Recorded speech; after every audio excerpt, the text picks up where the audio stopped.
Talk over whether or not to reopen classrooms is sparking debate.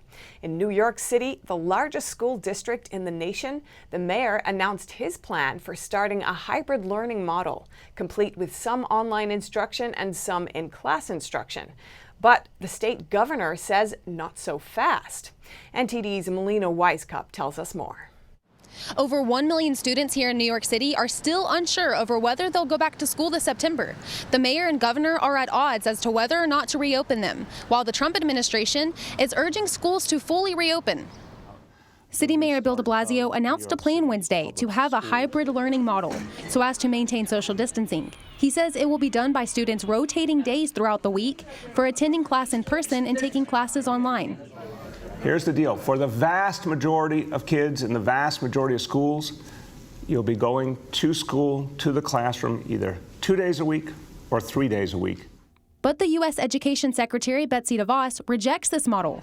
She said in a phone call with governors that students have already fallen behind and need to catch up, and that, quote, a choice of 2 days per week is not a choice at all. New York City School Chancellor Richard Carranza said reopening safely will include face coverings for students and staff and nightly deep cleaning of schools. But a New York City parent, Alina Adams, has other concerns.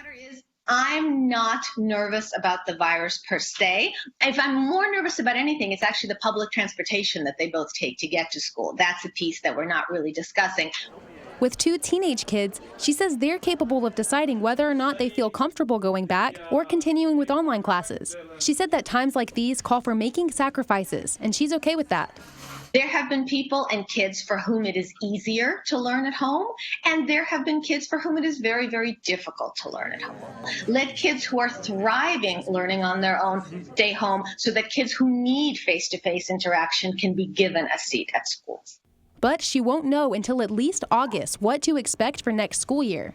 New York State Governor says he will review the school's plans in July and make the final decision in August.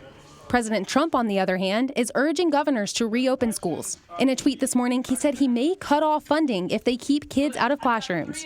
His tweet points out that schools are open in many other countries with no problems. Trump also said in a separate tweet that the CDC's guidelines for reopening schools are impractical and too expensive. He says he's planning to meet with the CDC for more discussion on that. Melina Weisskopf, NTD News. New York City's Department of Education recently sent out a survey to see just what parents have to say. Out of 400,000 responses, 75% want their kids back in class in the fall. So it appears that it's not a matter of when the schools will reopen, just of how to do it.